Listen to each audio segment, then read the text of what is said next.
Pour beaucoup, le Portugal a le meilleur effectif de ce mondial. Si les plans de jeu de Fernando Santos sont souvent critiqués, notamment car jugés trop défensifs, la sélection lusitanienne a de sacrés joueurs dans ses rangs. C'est aussi la dernière opportunité pour Cristiano Ronaldo, comme pour beaucoup d'autres dans cette Coupe du Monde 2022, de remporter le mondial avec son pays.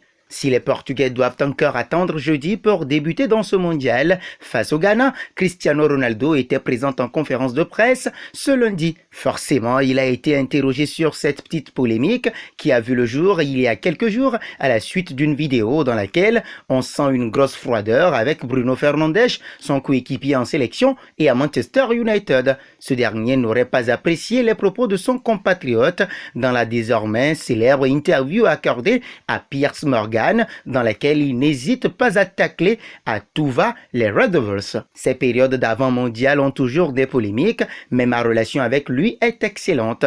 Tout ce qui entoure Cristiano est toujours sujet à débat, mais j'insiste, ma relation avec toute l'équipe est excellente.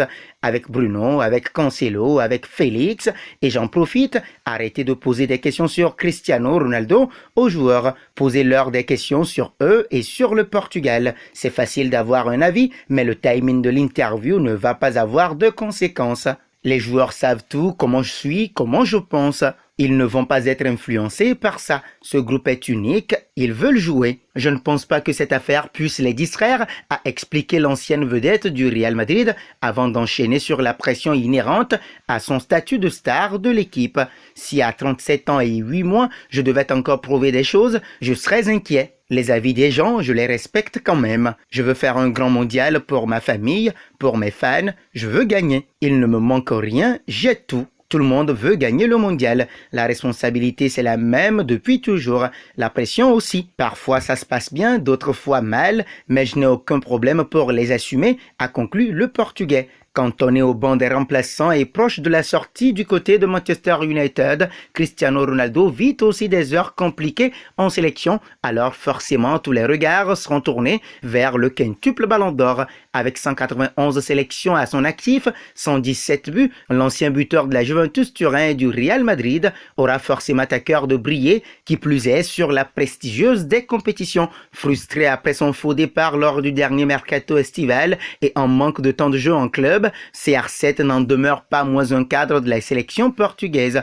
Pour autant, ce statut de cadre ne semble pas faire pleinement l'unanimité auprès du grand public. Dans les médias portugais, l'omniprésence de Ronaldo commence à faire grincer des dents, au point que la star du football mondial semble désormais perdre du crédit. Abola pointait d'ailleurs à ce titre un volume de jeu réduit et un pourcentage de buts en baisse.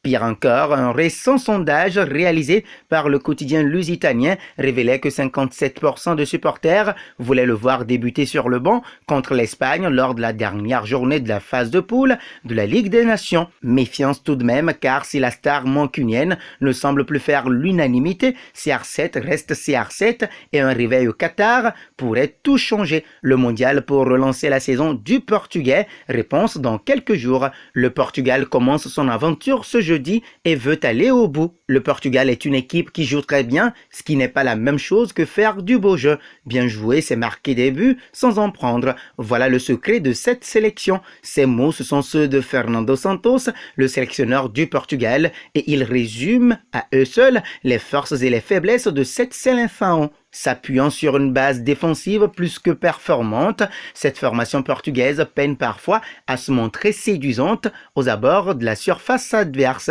Proposant un jeu encore loin d'être enthousiasmant, le Portugal se retrouve également à la croisée des chemins avec un vivier étincelant et un Cristiano Ronaldo vieillissant mais globalement intouchable. Laissant son 4-1-4-1 pour un 4-3-3 depuis la défaite face à la Serbie 1-2, le tacticien portugais semble, quant à lui, avoir trouvé une formule intéressante.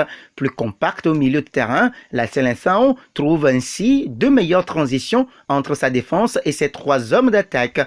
Résultat, le Portugal peut ainsi se féliciter d'avoir trouvé les chemins défilés à 16 reprises lors des 8 derniers matchs, le tout en ne concédant que 4 buts. Reste désormais à confirmer ce bel élan sur cette petite péninsule, s'avançant dans le golfe Persique.